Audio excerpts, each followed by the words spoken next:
Welcome to It's About Time, and thank you for watching us. London, 1846.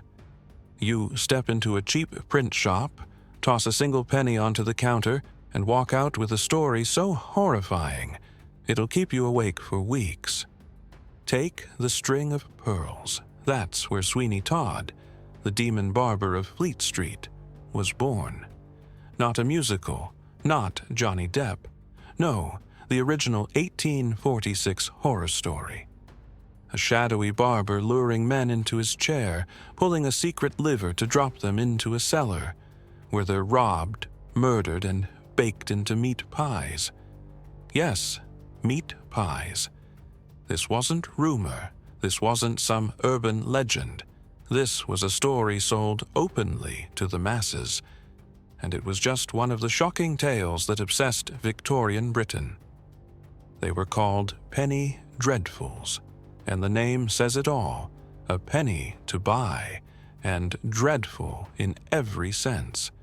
And then there was Varney the vampire, the OG vampire saga.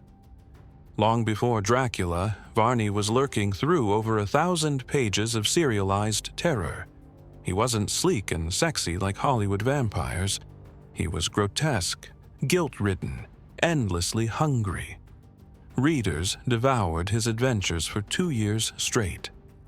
These weren't bedtime stories. These were tales dripping with gore, crime, and blood.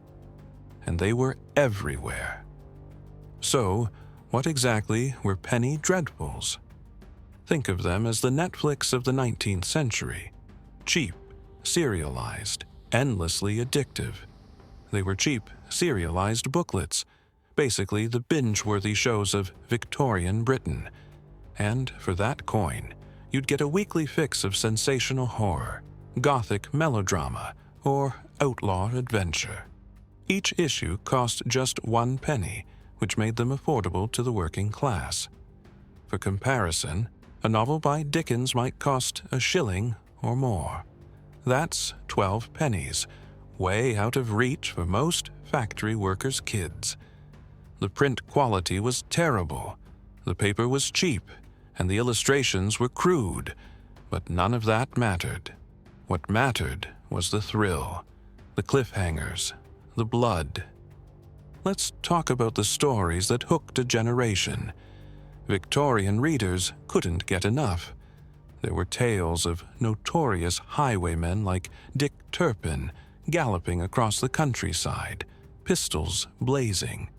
There were pirate adventures, blood-drenched murder mysteries, and even bizarre supernatural tales, werewolves, ghosts, and demons lurking in alleyways that looked an awful lot like London itself. And then there were the cliffhangers. Every single issue ended with some wild twist. Would Varney kill the girl? Would Todd's next victim escape the barber's chair? Would the outlaw finally be caught? You had to buy the next issue to find out. The String of Pearls, aka Sweeney Todd. Picture London. Fog curling down Fleet Street, and in a little barber shop, customers step inside for a shave, never to be seen again. The barber's name? Sweeney Todd. He looked ordinary, almost respectable. But when his customers leaned back in the chair, Todd would smile, flick open his razor, and in one clean slice, the throat was cut. The chair wasn't normal either. It was a trap. At the pull of a lever, the seat tipped backward, sending the corpse tumbling down into the dark cellar below. Down in that cellar, the bodies were stripped, robbed, and disposed of in a way even more horrifying. His partner in crime was Mrs. Lovett, who ran a pie shop. She took the butchered flesh, seasoned it, baked it into meat pies, and sold them to hungry Londoners. The pies were famous, delicious. People lined up for them, unknowingly feasting on their neighbors. Every bite was another victim. Another poor soul turned into supper. And all of it began with a missing young man who vanished after delivering a string of pearls. That trail of blood led investigators straight into the horror under Fleet Street. The string of the pearls wasn't just a story. It planted the legend of Sweeney Todd, the demon barber of Fleet Street. A murderer, a butcher, a man who turned London's hunger into his own private slaughterhouse. Varney the vampire. Now let's leave London and sink our teeth into another penny dreadful monster. Sir Francis Varney, the vampire. Varney wasn't the charming, glittering vampire of later fiction. He was grotesque, his face pale, with long, fang-like teeth, and a corpse-like stench that clung to him. In one infamous scene, a young woman named Flora Bannerworth awakens in her bed. She senses a shadow by the window, then sees a ghastly face pressed against the glass. Varney slithered inside, bent over her, and sank his teeth into her throat.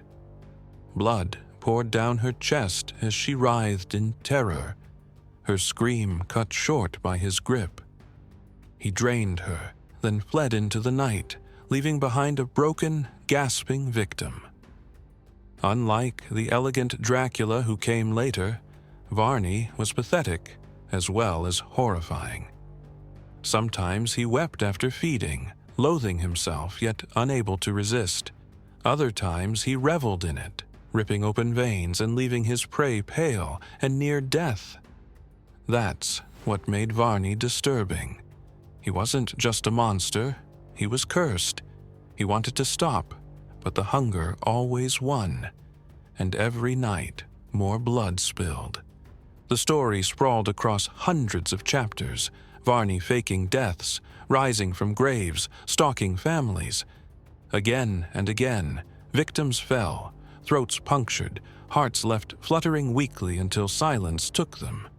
He was cruel, tragic, and relentless. And though Varney's name isn't as famous as Dracula, he's one of the earliest vampires to ever crawl from the shadows of cheap Victorian horror. It was storytelling engineered to keep readers hooked week after week. In a way, it was the birth of modern fandom. Kids would swap issues in the schoolyard. Factory workers read them on breaks. Families gathered around to have them read aloud by candlelight. Everyone was obsessed, but not everyone was thrilled. Middle-class Victorians looked at penny dreadfuls with horror, not because of the gore, but because of who was reading them. Working-class boys, especially, became the audience audience. For the first time, the masses had their own cheap, mass-produced entertainment. And the respectable classes panicked. Newspapers claimed these lurid tales were driving children to crime. They warned of boys stealing to afford the next issue, imitating highwaymen and villains, even committing murder. Penny dreadfuls, they said, were poisoning young minds. Sound familiar?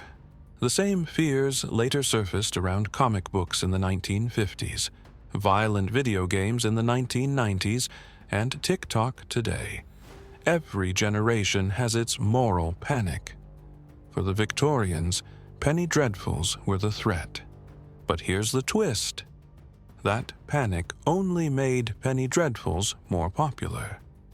Publishers cranked them out by the thousands. Writers were paid by the line, so they padded stories with endless repetition. It was cheap, sloppy, and utterly brilliant business. The more scandal the stories caused, the more they sold. In a way, the Victorians invented clickbait. What about the legacy? Though critics called them trash, penny dreadfuls left a lasting mark. Sweeney Todd, once a pulp villain, is now a Broadway anti-hero. Varney the vampire laid the groundwork for Dracula and every vampire story that followed. The sensational style shaped pulp magazines, crime comics, horror films, and even today's streaming culture. For a single penny, Victorian readers escaped into worlds of blood, fear, and fantasy. And that's the real secret of the Penny Dreadfuls. They weren't just cheap stories. They were proof that everyone, even the poorest kid in London, deserved a taste of horror, adventure, and imagination. People like stories. So, tell me, if you lived in Victorian London, would you have bought a Penny Dreadful?